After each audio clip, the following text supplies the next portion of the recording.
Here it's buffering. It might be my internet, it's a bit slow. All right. Okay, here we go. We are live. Animal Dreaming Radio Show. Tonia Reeves, Australia's cowgirl medium. I'm very excited today to have the awesome Paul Williamson on today. Hello, Paul. This is our second interview, and I'm really excited. Yes, it's lovely to be on the show again, a second time. I feel very, very privileged, and I'm very happy to talk with you. And of course, I've been doing some work with you since we talked last, which is very interesting. Tonia, are you there? We've had some. I can hear a little. It's like just a little bit blurry. I'm like, come on, guys, we need the internet to be right today. Thank you. I'll set that intention. That's quite funny. Yeah, you're back again, Paul, so go for it. Hi, Francis.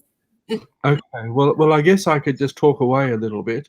So, yes, so Tonia, after the last time that I came on the show, she actually made an appointment to see me for a past life session.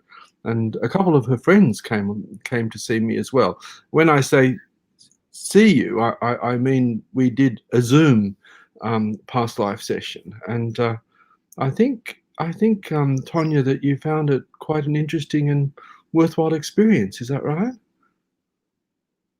It was fascinating. I really had no expectations whatsoever. It was really mind-blowing to have the experience, and especially for me, it was like I connected with a past life being a male, and that was so unexpected. So, and I learned a lot of.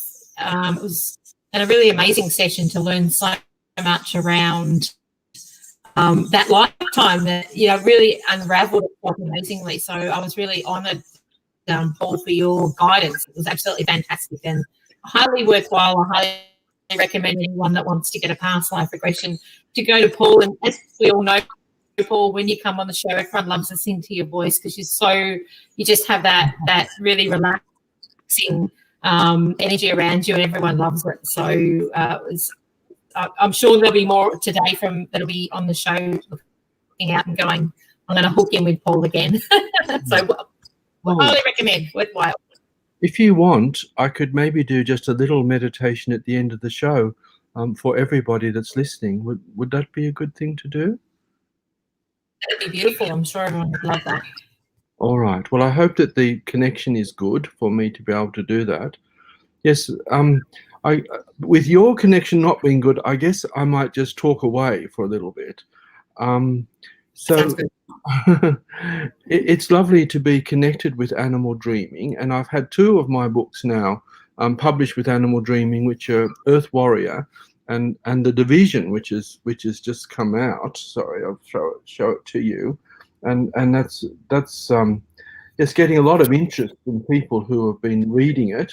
Although it's quite, oh yes, there we are. Tonia's got it, because she's one of the ones that I've sent a copy of the book to through the post, and I think she's busy reading it, and she said to me she hasn't finished it, but she's loving it so far. So that's good to hear. She says she's got a few questions, so I'll be happy to answer them.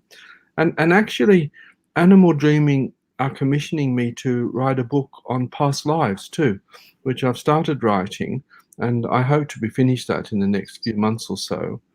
I love doing past life work. I've been doing that for 32 years now, and most of that time in the UK, but I've come back to Australia to live in the last year or two. And yeah, I go to the Mind, Body, Spirit festivals where I came across Scott and Trudy for the first time, and they sell the books, and what I do is I do these brief 20-minute introductory past life sessions, and I just have been traveling around doing that until this year with the COVID, and then I've been staying in one place in New South Wales where I've been doing the sessions online using Zoom. So yeah, I guess the past life work is a major part of my work, and I also do other forms of spiritual therapy like inner child work and helping people connect with their spirit guides, and going into life between lives sessions, which are long, lovely, beautiful sessions. So I'm interested to help people tap into their inner consciousness, and my aim is to help people awaken their souls. And I formed a partnership with a woman called Dee, and we're doing a partnership which is called Soul Pathways, where we're offering a whole load of online workshops at the moment. So that's something we're doing together. And yeah, so that's me. Now I'm living in Australia, and I'm not so much traveling around, but connecting with people from all over the place. And I love my work, and I also love writing. So I don't know. I think that's a bit of an introduction, Tonia, and you might have to ask me something now. I love it. I love it, Paul. It's amazing. And I think with the Zoom being so effective as a, for doing the past life, it was just as effective as sitting in front of you, I felt. So I think it's great that we've got that option now. Yes, well, I find that the Zoom online sessions are just as good. I mean, assuming the connection is good, as it would be if the person is in the room with me. And I might just describe, how a session works, because I think that would be a good thing for me to do. So yes, it's a session where, well, first of all, you'll be quite conscious, and I'm talking with you and you're talking with me. But I will guide you into a relaxed state where you just let yourself be like a channel for the experience of the past life to come through you. And I first of all just help you become aware of your identity, of who you are in the past life. So you might see things or feel things, or have the thought of it. And then what I do from there is help you to start to become aware of the details, so you can let it become like a living experience. And you find as you go through it that you become more and more involved in it. So it's as if you are actually there, and you might become quite emotional at points if there's some really difficult or challenging moment that comes to you. And at the end of the past life, you can experience, when you die in that past life, that you actually leave the body and you rise up to the light, up to the spirit world. And it's absolutely a beautiful experience. And it helps you also to connect with who you are as a soul and as a spiritual being. And I believe that that's really very, very healing and helpful for you to know that side of yourself, for you to navigate your way through your life on earth.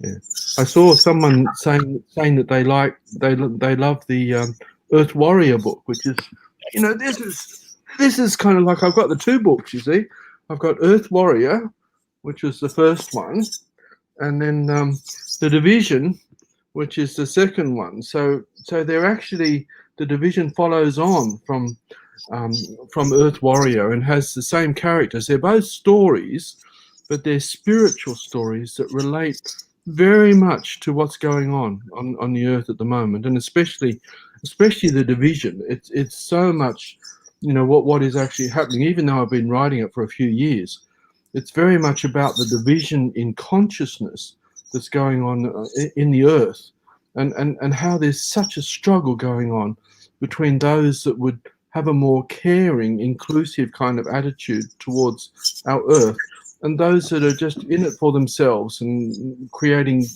greed and abuse and all sorts of things, which are actually creating a conflict which is building in intensity.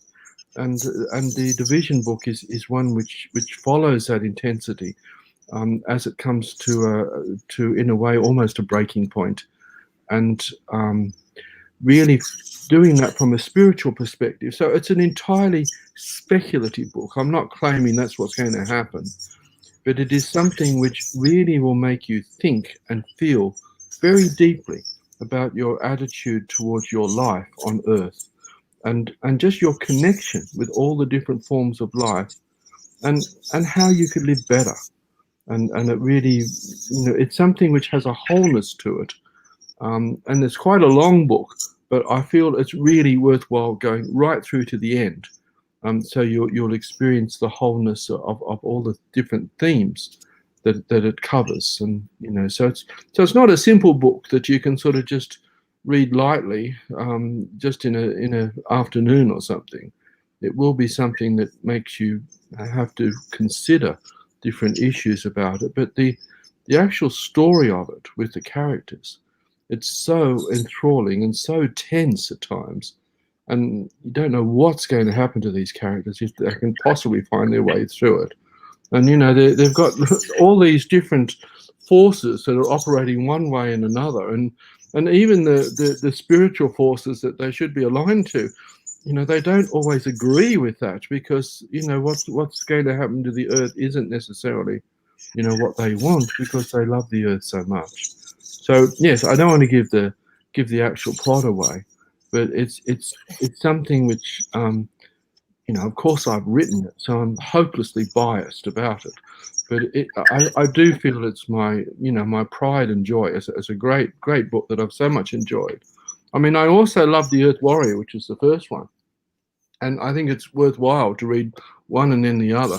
Although I do need to give The Earth Warrior a bit of an edit. It needs a little bit of editing, but the story in it is absolutely very, very interesting, especially the second part of The Earth Warrior, which was written before Donald Trump even became president of the United States.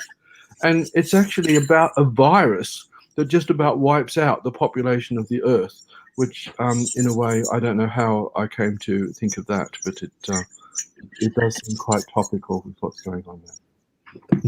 That's fascinating. And actually, Margaret's put in a question that I was thinking as well, but she just asked, are the characters based on real life people, past life people, or total fiction? And I was fascinated. Like, to me, as I was reading it, I'm like, these are past, you've explained it like past lives. Is that how you channel for your writing, Paul? Like with the specific division as such? It's fascinating reading. Yes, I've found it hard to hear you properly, but yes, because I've been doing this work for 30 odd years, the characters are not based on real people.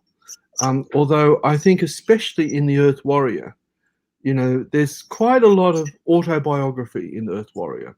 In The Division, less so. It's really something that has just been channeled through me, the development of the characters and how they go on, which I don't feel that a personal association with that, but I love those characters, and it's like when I was writing that book, The Division, there were many times when I was just crying myself. I was just so much touched by the story that was unfolding before me. It's like there was, I could observe it as I was writing it, and I felt so involved with it, as if it was something independent of me. And I guess that's, when you're able to write a book like that, you're heading in the right direction.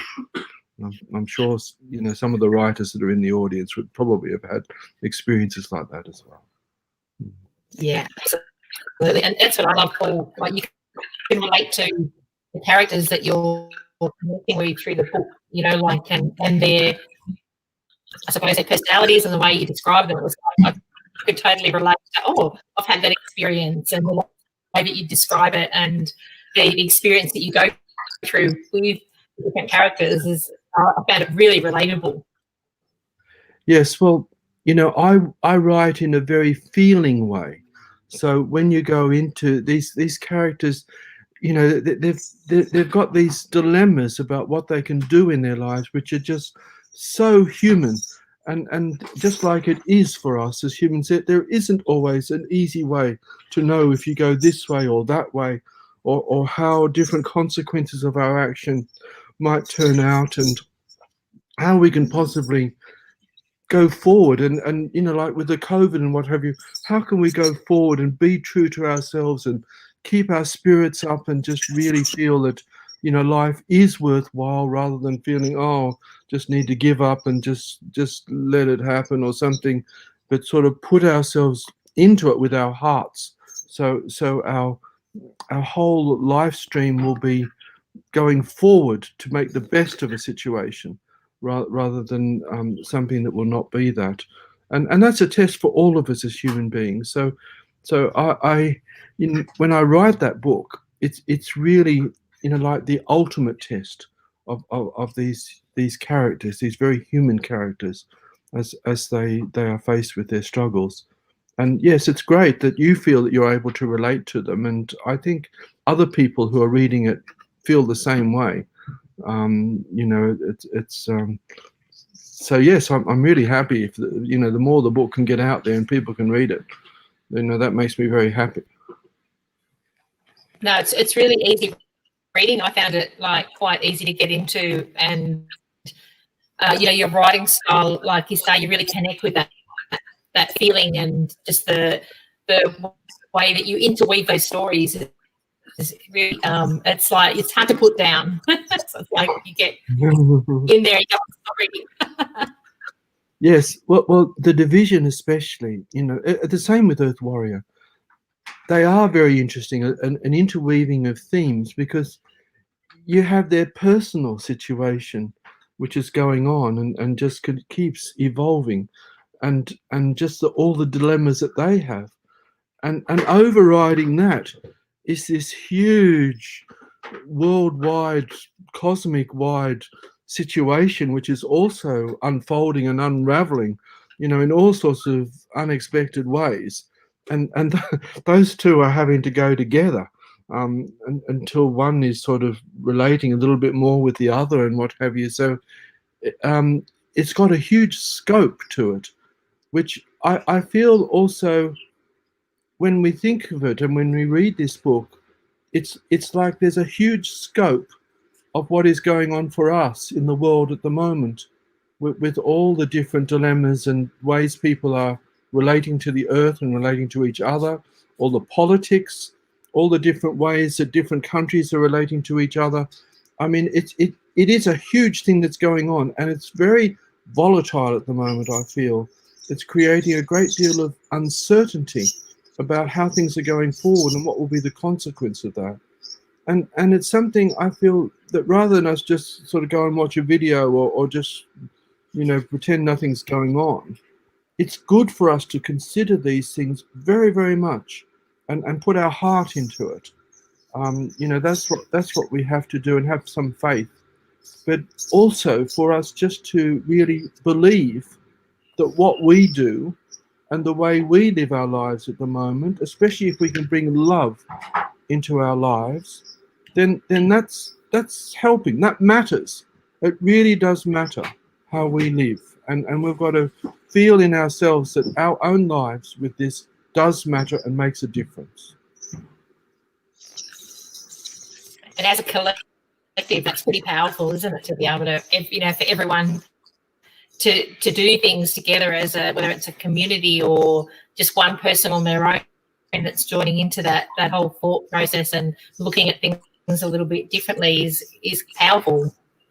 Paul, yes, it is. And what you just said then about community is really important, because I feel, and what is presented in Earth Warrior and the Division that is so important is for us to awaken to the sense of connection that we have, not only with other people, but all streams of life on our planet, that we are all connected. And if we open our hearts, we will feel that connection.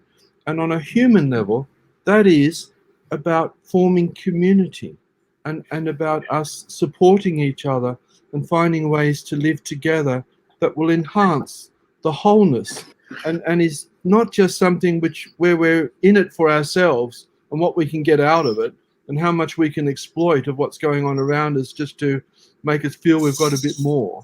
That isn't something which is helping at all. And that's the kind of division of consciousness where so many people are caught up in that, and the whole thing of caring and community and actually working a life together. That's what is important. That's my opinion anyway. Yeah, thank you for that. No, I actually feel that one thing that's come out of us all experiencing COVID, and for us here in Victoria, especially with lockdown, is people are actually going back to the basics and realising that with our needs, some sometimes that the things that we think we need, we actually don't. And the connection to the community and those around us, especially those that maybe are living on their own or, have been really struggling, you're seeing so many people reach out and connect, whereas they haven't done that before. And I think that's a pretty great, if you can look at a positive to come out of this, I think people being aware of looking up at each other. It's like it's gone back to, I know we're in a small town and people are supporting local shops more than they ever had before. And, in that way, it's been a great positive outcome, and you can see people are happy with that. Yes, well, I guess there are different ways to respond to this. And in Australia, all of you in Victoria have really had to go through it very intensely, especially in these last months with the lockdown that's occurred in Melbourne. And you're lucky you're just outside Melbourne, so it's only been the stage 3 rather than the stage 4, which has been in Melbourne. But I know just from my own experiences as well, which was really just for a few months. It's sort of much easier now in New South Wales. That yes, it is something where we have been challenged. I mean, a lot of people have lost work. Work hasn't that they used to haven't existed. Kind of anchors of what people are used to do have just been taken away. So what do we do with this? And especially for you in Victoria, it's like you have a much more limited scope in terms of, outreach of what you can do, maybe compared with normal. So it does make you question about your attachments and what's truly important for you at this time. And I guess rather than sort of, if you kind of give up inside or you just feel it's too much, which I guess, there are quite a lot of people that are suffering like that, and they do need support because it isn't easy. But yes, it is then a question of, well, what can I do with this? What can I do with this one day at a time, each day, to keep my human spirit alive and well, and do what I can for this experience to be something which is worthwhile. I mean, for me, I haven't had to give up nearly as much as probably a lot of people, but I had to stop traveling. I had all these plans for this year going all over the place in different parts of the world, all of that gone. But for me, somehow I went through a stage where I didn't know where I was going to live. And then suddenly I have this place where I'm able to stay.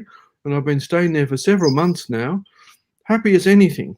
And I found that somehow just not traveling, but adjusting for me, in just putting down my roots and having a very simple life, starting to work online rather than in other ways, that it's been great. But that's me. I think I've been fortunate to find that. It's a little bit like we're being made to be a bit more grounded, aren't we? More grounded. Yes, I guess there's that potential for us to be more grounded. And it's certainly been something which I found just in recent times. When I've been traveling, I haven't been able to do much of this, but I've just been recently starting to enjoy planting seeds and watching plants grow and things like that, and something really grounded. And each day I tend to these plants, and I have only a little bit of area to do this, but I love that. And it's such, life is a miracle. Nature is beautiful. There are simple things that can nourish us. And just a flower, if you just go and be with a flower and experience the beauty of that flower and its energy, it's something which can deeply nourish you and give you joy, so that, life is worthwhile. It truly is. That's beautiful. Margaret's posted up a comment there. I'll let you read it, Paul, because I think it's my internet to book now. Okay, so it says, the way you wrote about the idea of family, not just being our genetic family in Earth Warrior, but rather our community, was beautiful. Yes, well, I guess that's true, because the way I think, anyway, we can easily just get confined with, our family, our parents or children. They're the only ones that are important in this world. But really, we are very much connected as souls with each other. And for a lot of people, they might have, souls that are very close to them that are not their physical family at all. They might be friends or people they've never met or all sorts of things. But it's just something where, you see, what's happened for me is that I've lived maybe a little bit of an unusual life, because I did live in this spiritual community in the north of Scotland called the Fintorn Foundation, where I lived as part of a community where I was living with, hundreds of people, and we all had a very heartfelt connection with each other and open to that. So there wasn't this kind of, very narrow clan-like mentality, but something which was very open with our hearts towards each other. And I would love to experience that kind of sense of connection with our wider community and with other people. I would love to see that grow again, in all sorts of different ways, because, our world could be a much more joyful place and worthwhile place, if we lived more like that, rather than just be in our little boxes with 5 different padlocks on different doors and fearing that there might be an intruder and never speaking to anybody. And if we go in a train or something like that, we sort of just have our headphones on and go into our inner music or whatever we're doing with our internet and not have any connection with anybody. This also, I feel, is not very helpful. It's not very alive and not very much, we need to connect much more than that. It's interesting, isn't it? So you sort of wonder if nature isn't, or Mother Earth is alerting us to that as well. Oh, I heard you say something about nature and something about learning. But yes, I feel that nature is very important to us, and I've certainly noticed during the few months around where I live, where COVID was causing a lot of restrictions, I could find that peace in nature when there wasn't much else for me to do, and that's just something which, I feel we can all really give our attention. You see, the problem for us in our cities and things also is that we can get caught up in that concrete jungle and all the things that we've got to do there, and we can easily not really take advantage of what nature gives us. It is something where people love, even in cities, to go to parks or go to the beach or go somewhere where the nature forces are strong. It's something naturally that we need, and nature does give us so much. We need to look after her and Mother Earth. That's what my books, the Earth Warrior and the Division are talking about also, because they suggest, as a lot of people feel anyway, it's not just me, that our Earth has its own spirit. It's alive. It's alive. It's a living being. It isn't just a lump of rocks here and there and something for us to make use of. And it's something, it gives us life. It gives us our physical life. Without the materials of the earth, we'd have no life as human beings here. It's so important. And just to live a life where we're working with Mother Earth and together to create the best life possible for all, rather than something which is to be used, exploited, destroyed, manipulated, made into something to feed somebody else's greed. Why do we do that? It seems absolutely crazy. Absolutely crazy. Makes sense.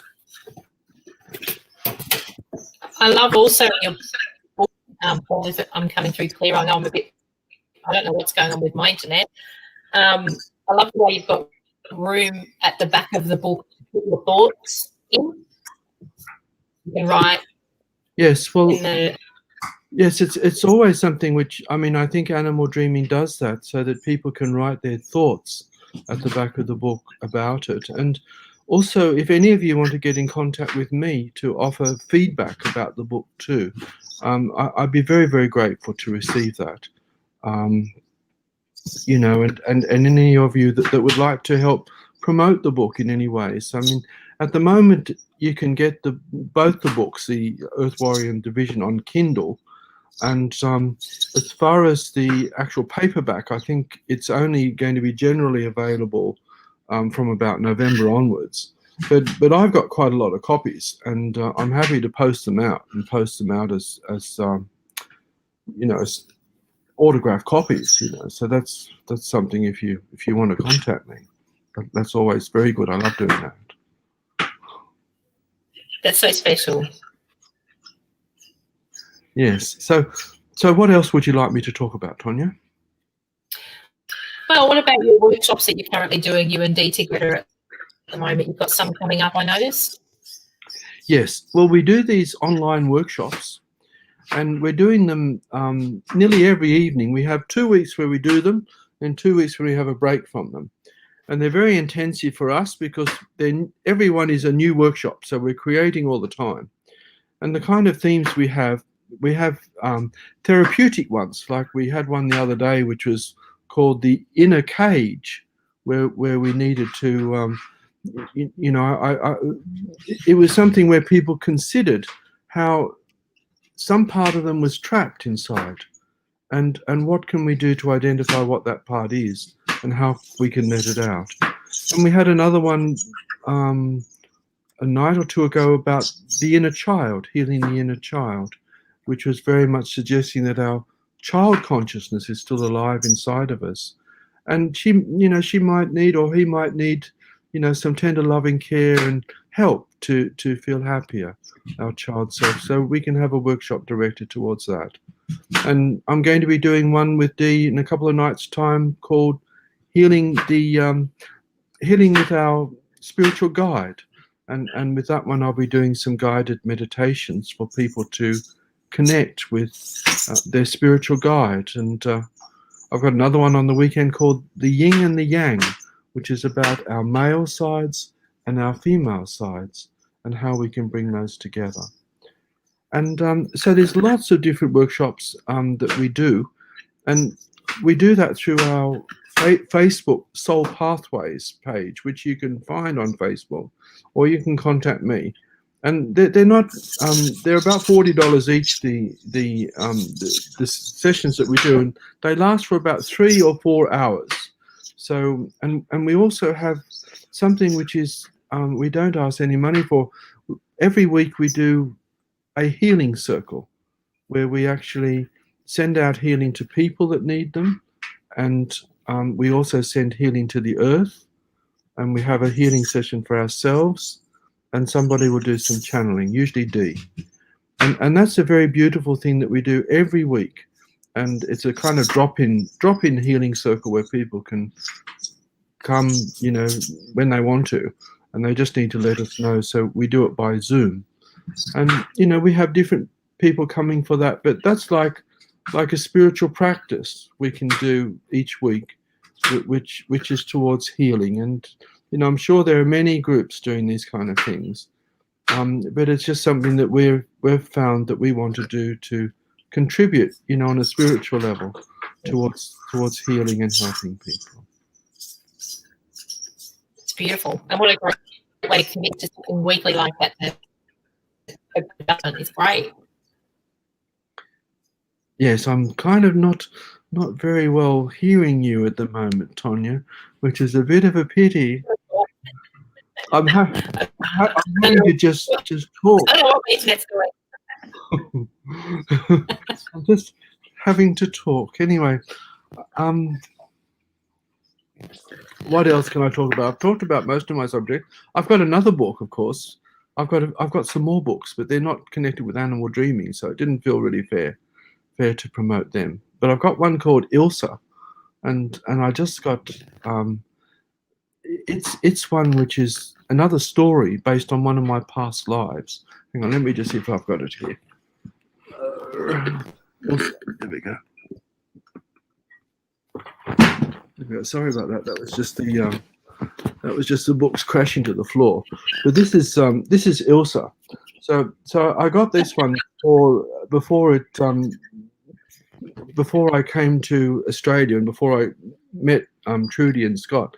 But it's another story based on one of my past lives, and it's set in very ancient Celtic times. And it's a story of the main character Ilsa, and there they did have a community. They had very much a spiritual community, connection with the earth spirit and with animals and all sorts of things.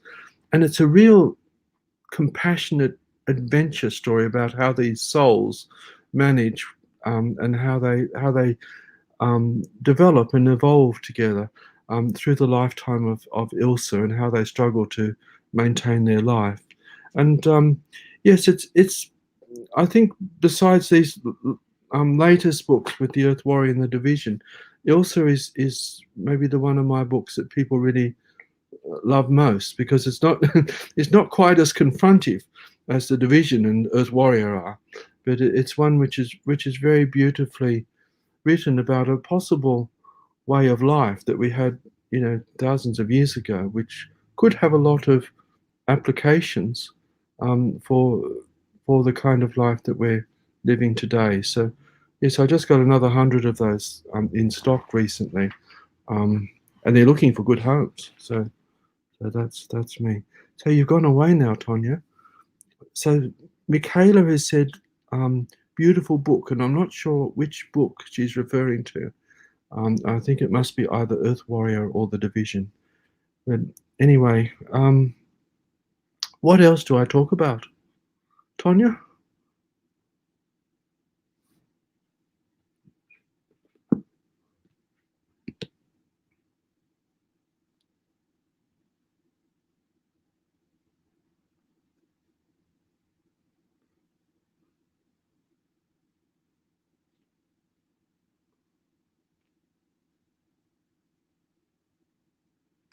All right, I'll just do some personal advertising then. So if you want to find out about me, I have my website, which is www.soulhypnotherapy.com, and you can find me also on Facebook, of course.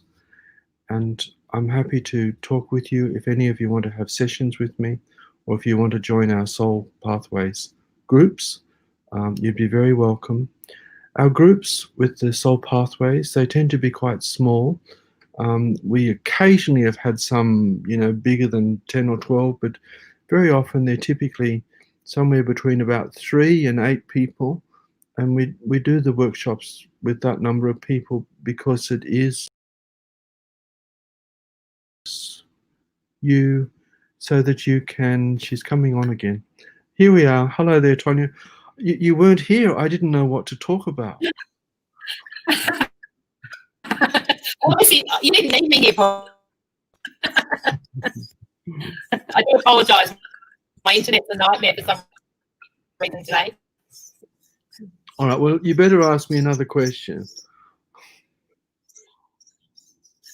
Why don't you go thinking meditation, Paul? Can you just ask that question again? Or write it so I can see. What about a meditation? Yeah. Can you write it in the chat to me, and then I can see what you have?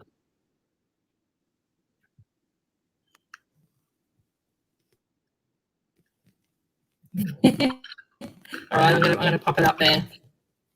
Scott's helping me out here.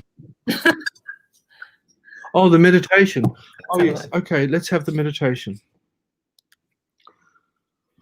All right. I think it's going to be a beautiful wrap up. Okay, yes, that's a very good way of wrapping up. So let's do that. So what I'd like you all to do for this meditation is I'd like you to just be sitting or lying very comfortably. And what I'd like you to do is to look in front of you. And as you look in front of you, just allow your eyelids to close down. So as your eyelids close down, just find yourself going into a ever deeper state inside you, just relaxing and just breathing out any tensions or excitement that may be there. And just breathing in peace and relaxation. So just allowing each breath to help you to go deeper and deeper within. So then, as you become even more relaxed, you can imagine a very beautiful golden light that just streams through your body, just relaxing you till it reaches the base of your feet. And as it reaches the base of your feet, it continues to spread, just helping you not only to be relaxed, but also very receptive. And so what I'd like you to do is to go on a path that leads to a very beautiful lake. So just go along this path now until that lake is in front of you. And just really enjoy the vegetation around this lake and the lake itself. Just feel the ground under your feet and allow this to be a safe and nourishing place for you, somewhere where there's a lot of peace. And then just look into this lake and you can experience the very beautiful reflection. And it's a very clear lake, so that you can see into the lake now, just at the bottom of the lake in front of you.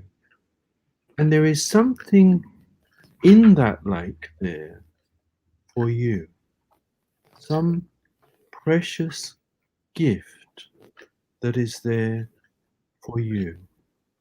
So what I'd like you to do is just to reach your hands now into that lake and just take out from that lake this gift that is there for you.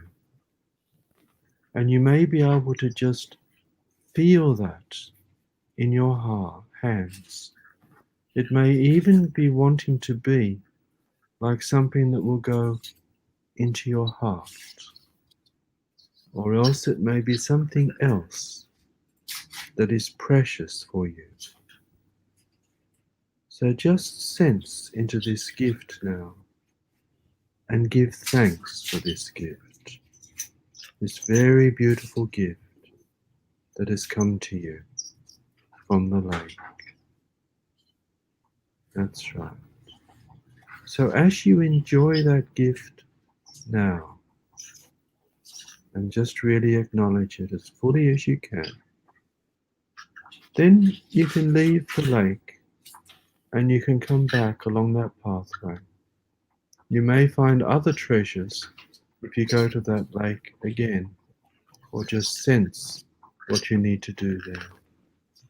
But now returning to your body that's in front of the computer screen where you are. And when you reach your computer screen, you can just return to your normal consciousness here in the room where you are and open your eyes. Thank you.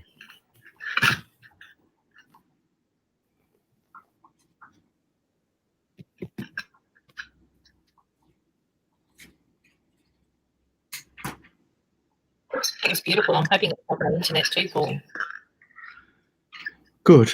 All right. Well, that was lovely. I'd forgotten about the meditation I'd offered to do, so it was lovely to be reminded of that, and a very beautiful way to finish this. So, thank you very much, Tonia, for inviting me again. I'm sorry your internet wasn't working better.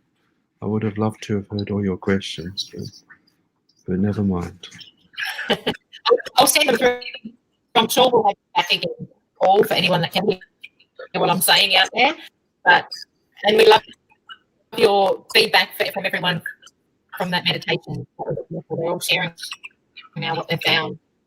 So Paul might jump on later and have a look at what you. All right. Okay. All right. Thank you. You've been so generous in sharing, Paul. That was beautiful, and I highly recommend past life of that meditation to connect with Paul for a past life. It is amazing and well worthwhile. All right. Thank you very much for that time. All right. My pleasure. Thank you, everybody. The reception's so bad today. Hopefully next week. Thank you, everyone. Thank you, Paul. We love having you on. Lovely to be here. Amazing. Thank you.